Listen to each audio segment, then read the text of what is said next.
परवा दिवशी आता आपण मतदान करणार आहोत.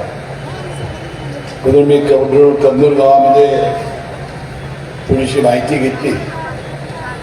आपल्या एक पाटील ताई आहेत, त्या पंचायत समितीचे माजी सदस्य आहेत. अशोक पाटील या गावचे अनेक वर्ष कमनूर गावचं ते नेतृत्व करत आहेत.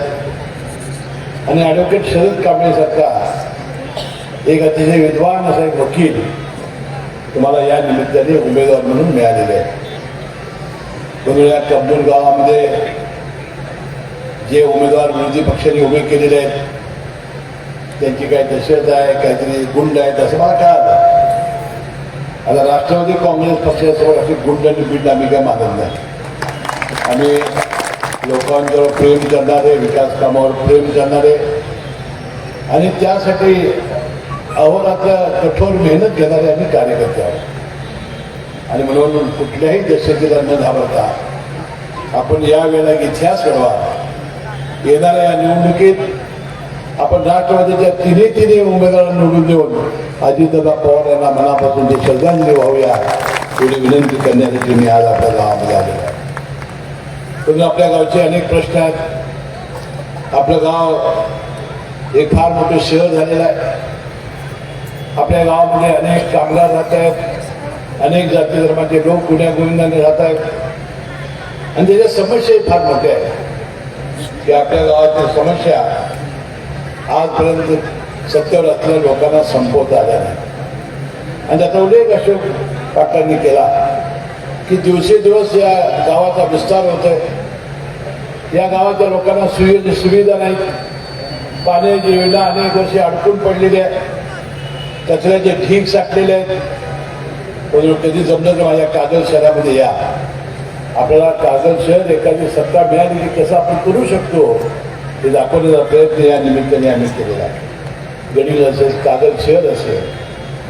आता मला निवेदन देण्यात आलं कमनूर गावातील रत्नदी वसाहत गंगानगर येथे पाणी आणि गटरीची समस्या दूर करावी. कमनूर हायस्कूल व त्या परिसरातील कचरा निर्मूलन करणं, मुजावर गल्ली ते आंबेडकर नगर येथील रस्ता आणि कचरा, साठेनगर आणि सैनिक कॉर्नर या कामाचे पिण्याचं पाणी आणि कचरा म्हणजे कचऱ्याचा विषय आहेच बघा. विवेचन नगर हिरणी कॉलनी रस्ता कचरा, महादेव माळा, काटाप्पा माळा, मनेरी माळा येथील मेन गटारीची दुरावस्था आणि रस्ते, सातकोंडा माळा, गांधी विकासनगर येथील बंद बोर चालू करणे आणि रायगोंडा माळा येथील सांडपाणी मार्गी लावणे, संधी माळा येथे रस्ता, पाणी, सांडपाणी, गटर इत्यादी समस्या दूर करणे. मी तुम्हाला आज वचन देण्यासाठी आलेलो आहे. त्या तिघाही उमेदवारांना प्रचंड मताने निवडून द्या. या कमनूरच्या विकासासाठी आणि या समस्या दूर करण्यासाठी या राज्याचा मंत्री म्हणून या तिघांच्या मागे हिमालयाचं गाव उभं राहील. आणि प्रचंड कुणी कितीही बोलू दे, त्यांच्या हातात काही नाही. तिथे जे किल्ले आमच्याकडे आहेत आम्ही निधी दिल्याशिवाय राहणार नाही. आणि या कमनूर गावच्या सगळ्या समस्या आम्ही दूर केल्याशिवाय राहणार नाही. कारण कार्यकर्त्यांची निवडणूक असते. 10 वर्षांनी जिल्हा परिषदेची निवडणूक होते. अनेक कार्यकर्ते इच्छुक होते. म्हणजे आम्ही जी संधी दिलेली आहे ती मला वाटते आपण हिरे बघून आम्ही संधी दिलेली आहे. आता ॲडव्होकेट शरद कांबळेचं आपण भाषण ऐकलं. एक सुशिक्षित, एक वकील, खुन्यांना दरोडेखोरांना अटकाव करणारा आणि त्याला तुरुंगात घालणारा असा एक वकील आपल्याला मिळालेला आहे. आणि अशोक पाटील असतील किंवा आपल्या पाटीलताई असतील ते अतिशय आपलं चांगलं काम करतील. पण तो माझ्यासाठी जी अपेक्षा आहे, मी कागल विधानसभा मतदारसंघातून सलग 6 वेळा निवडून आलेला माणूस आहे. 30 वर्ष मी आमदार आहे. म्हणजे सलग 30 वर्ष निवडून येणं आणि एका दुसऱ्या वेळा निवडून येणं याच्यात फार मोठा फरक आहे. 7 विधानसभेच्या निवडणुका मी लढवलेल्या आहेत आणि 22 वर्ष राज्याच्या मंत्रिमंडळामध्ये मी काम करतोय. कारण काय आहे की आपण एक अजेंडा घेऊन काम केलं पाहिजे. विकास काम करणं ही निरंतर प्रक्रिया आहे. रस्ता केला की 5 वर्षात तो खराब होणार, तो नव्यानं करावा लागणार.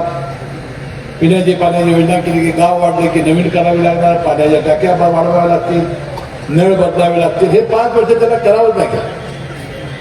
परंतु त्याबरोबर आपल्या मतदारसंघात असलेल्या गोरगरीब लोकांच्या त्यांच्या समस्या जाणून घेणं, त्या सोडवणं, त्यांचं सुख हे आपण सुख मानणं, त्यांचं दुःख हे आपलं दुःख मानणं आणि त्यांना ठेव झाली की आपल्याला कळणं असं लोकप्रतिनिधीचं काम करणे.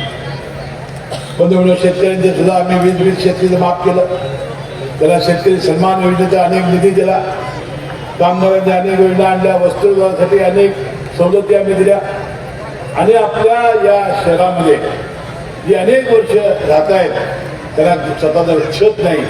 तुम्ही जर जागा दिली आणि या ठिकाणं जर निवडून दिलं तर या कबनूर गावामध्ये 5,000 घरं 50,000 रुपयाच्या आतील मी बांधून घरकुलं देण्याचा प्रयत्न करेन. त्याची कागदमध्ये योजना राबवली, तसंच कबनूरमध्ये योजना राबवून देण्याचा प्रयत्न आम्ही करू. वाटते शरद कांबळे, अशोक पाटील या व्हिजन असलेल्या आपले कार्यकर्ते आहेत. निश्चितपणाने या कबनूरचा चेहरा आणि डोळा बदलण्याची ताकद त्यांच्यामध्ये आहे. म्हणून मी अधिक न बोलता म्हणून मी तुम्हाला एवढीच विनंती करणार आहे की येणाऱ्या या निवडणुकीमध्ये आता घुसं उंदरं नाही फिरत्यात, तिकडे लक्ष देऊ नका. आपण आमिषाला बळी पडू नका. आपला काम कोण करणार आहे, तुमची सेवा कोण करणार आहे, तुमच्या हक्काला ओढ कोण देणार आहे आणि तुमच्या संकटात धावून कोण येणार आहे ते ओळखा. आणि मला निश्चित खात्री आहे या तिघांच्या शिवाय तुमच्या संकटात कुणी धावून येणार नाही. आणि यासाठी आपण येणाऱ्या या निवडणुकीमध्ये तिघांच्या चिन्हासोबत घड्याळावर बटन दाबून त्याला प्रचंड मताने विजयी करावा अशी विनंती करतो.